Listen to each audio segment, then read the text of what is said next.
புதிய சந்தை தரவுகளின்படி மலேசியாவில் குடியிருப்பு சொத்துக்களை வாங்கி போடும் வெளிநாட்டவர்களில் சீனாவைச் சேர்ந்தவர்களே முதலிடம் வகிக்கின்றனர்.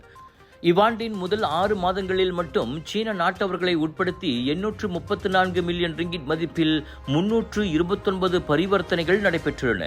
சீன பிரஜைகளை அடுத்து சிங்கப்பூர் நாட்டவர்கள் 320 பரிவர்த்தனைகளில் 518 மில்லியன் ரிங்கிட்டுக்கு குடியிருப்புகளை வாங்கியுள்ளனர்.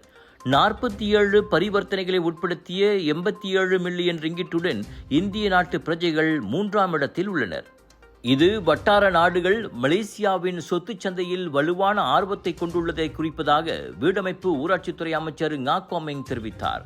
ஒப்பீட்டளவில் மலிவு விலைகள், சாதகமான நாணய மாற்று விகிதங்கள் மற்றும் வளர்ந்து வரும் நகர்ப்புற மையங்கள் காரணமாக மலேசியா அவர்களுக்கு கவர்ச்சிகரமானதாக இருப்பதை அவர் சுட்டிக்காட்டினார். இவ்வேளையில் அதே 6 மாத காலகட்டத்தில் மலேசியர்கள் 1,19,394 சொத்துடைமை பரிவர்த்தனையில் ஈடுபட்டுள்ளனர்.